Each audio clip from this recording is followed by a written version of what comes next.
Usually I write scenes that I don't write from the beginning to the end. I will write a scene here and a scene there and a scene there. And then at some point I go, okay, I have to try and...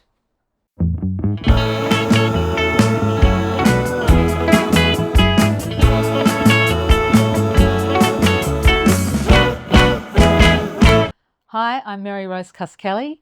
My book is The Campers, published by Allen and Unwin, and it's out now.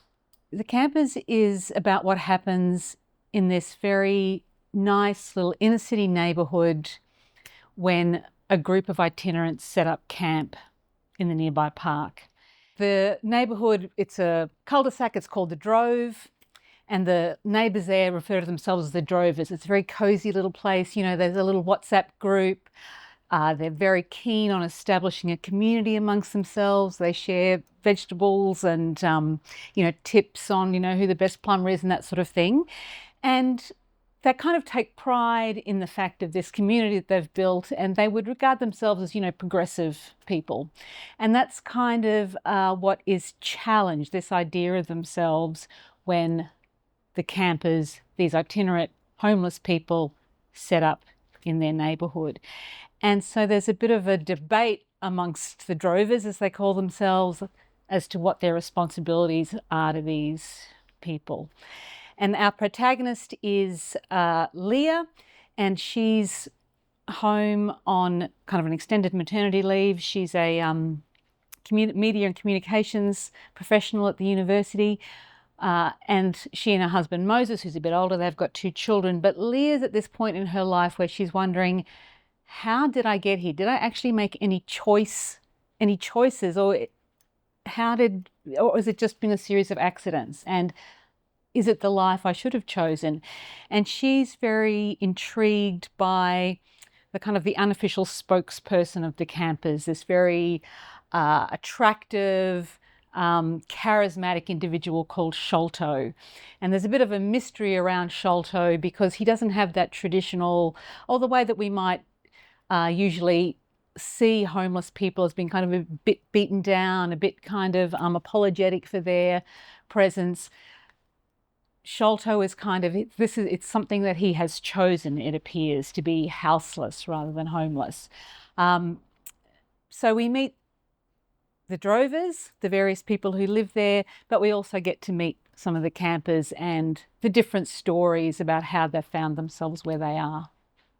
I live in a little inner city neighbourhood, and about 15 years ago now, there was some homeless people who did set up in our park, and there was consternation amongst the neighbours about these people, and and some of those concerns were completely legitimate. Are they using drugs? Are they going to be using syringes where our kids play?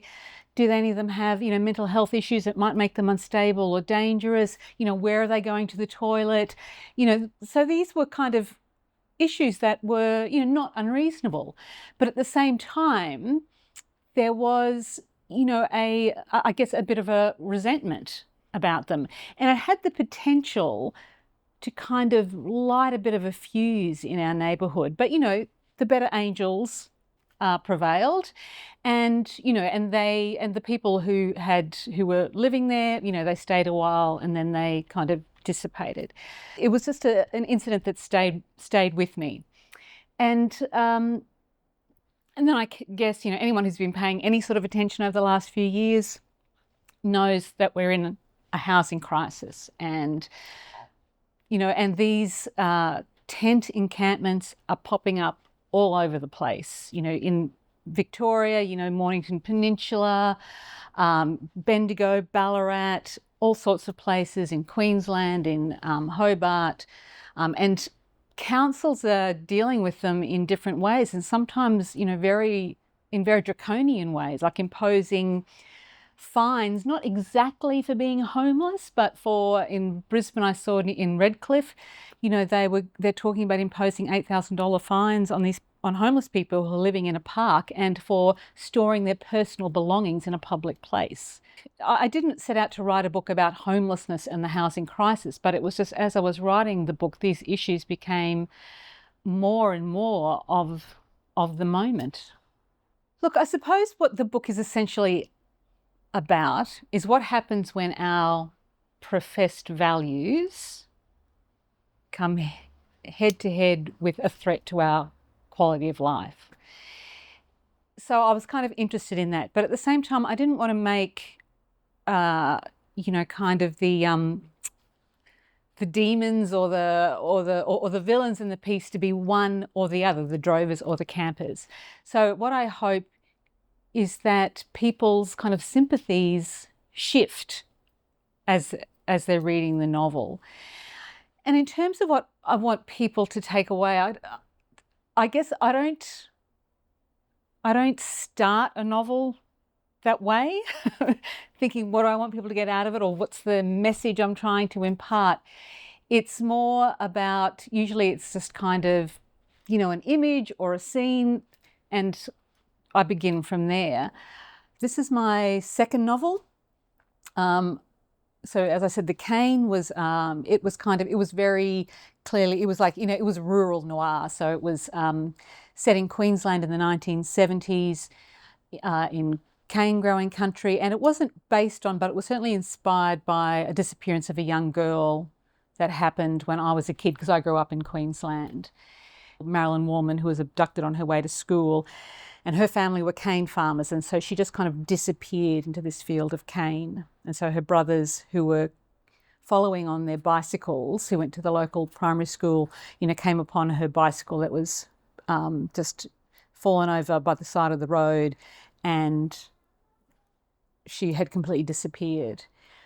And so it was a very kind of atmospheric and cinematic, which is it might be a terrible way to think about such a tragedy, but it was such a visual, like the circumstances were so visual, and so it was something that always stuck with me. When I'm actively writing a book, when I'm into something and I know what I'm doing, then I'm usually at my desk. I've got a studio in my backyard, so I'm usually at my desk by about 9 o'clock. And depending on how the writing's going, sometimes I have to set my timer for half an hour, and so just sit here for half an hour, and and then usually that will, by the time that half an hour's up, I'm into it, and so it's just kind of a trick to get me going. But I don't give myself word limits, because sometimes the sitting and just looking at the page and wondering what I'm doing, that's part of the work. And I don't generally plot out a book to begin with. As I said earlier, most of my books usually start with, it's either it's just an image or a scene, or even sometimes it's like it's a feeling, and I go from there. And at a certain point, and usually I write scenes that I don't write from the beginning to the end. I will write a scene here and a scene there and a scene there.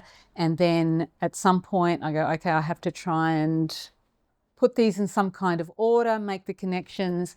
And at that point, sometimes I'll go, okay, I'll try and do a bit of a structure, but that's only ever very loose. And I generally find myself moving away from it pretty quickly.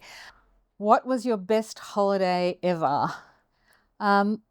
I think my best holiday was a walk in France. I had been to the Melbourne Writers' Festival, and this is quite a few years ago now, and I'd seen Michelle Cresta talking about questions of travel. So whenever Michelle de Cresta published Questions of Travel, and someone in the audience asked her a question, they said, where do you like to go when you travel? And she said, oh, my husband and I, for the last few years, our holidays we go walking in France.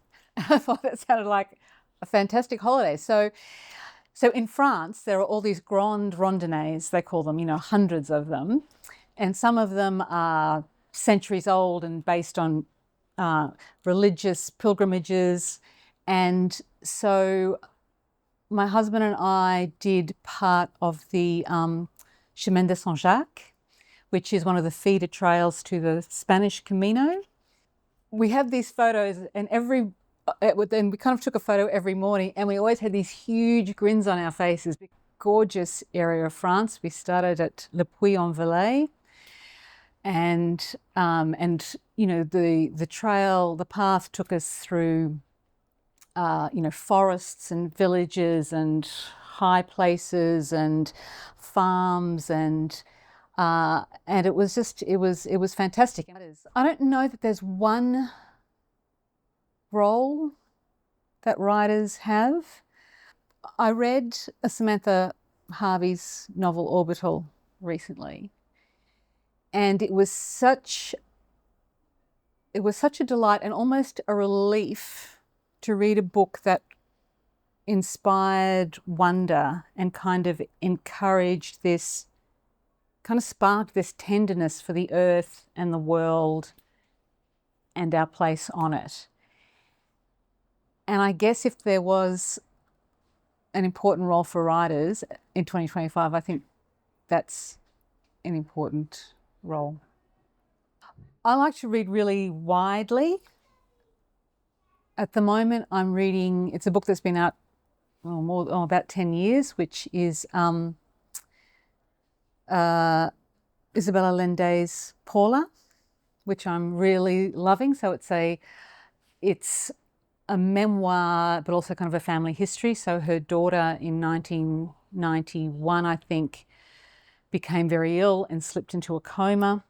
And while she was beside her daughter's bed, she was writing this book as kind of a letter to her daughter. And so I'm really enjoying that. But then I've also just read a book called Beware of Pity by an Austrian writer. So that was written kind of, I think, between the wars, and it's this kind of almost, I've found it completely captivating. That's a book not at all I would usually get into, but it's a book about this young Austrian cavalry kind of officer, and he kind of falls into this friendship with a family, one of whom is a young girl who is crippled, and his pity for her kind of makes him do something in the end completely not heinous exactly, but very misjudged, and it causes great damage. And I've been enjoying that very much. I always like to read, you know, current Australian fiction, obviously. I really loved Melanie Cheng's The Burrow. I've just read Dusk by Robbie Arnott, and, you know, he's such a wonderful writer. Ursula Le Guin's Earthsea trilogy, when I was a kid, that first book in the series, A Wizard of Earthsea, I just loved it and have continued to love it through my life. I've reread it several times, and because she has since, and then so she wrote the original trilogy, and then she wrote a couple of books after that kind of spoke to that, with things. I think, you know, she kind of thought that she felt in some way that she hadn't paid enough attention to the female characters, and so she went back and revisited those. So I've really enjoyed those books. But A Wizard of Earthsea, because there was something about the way she was able to make this kind of world of magic in this very slim novel be something very profound and serious. I am going back to the world of the cane, but 10 years later.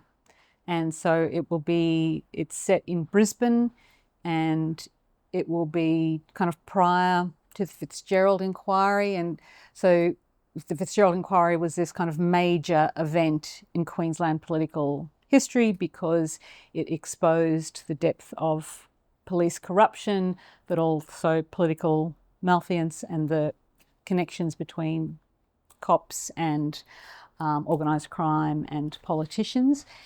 And so there's a female police officer in the cane who doesn't have a huge role in the cane, but I'm going to take her 10 years into the future and in that kind of milieu. And it's not based on, but it is inspired by a real event, which is the first female detective in Queensland, a woman called Laurel Saunders, who was framed by colleagues for attempted murder. and she wasn't eventually convicted, but basically because she stood up against corruption.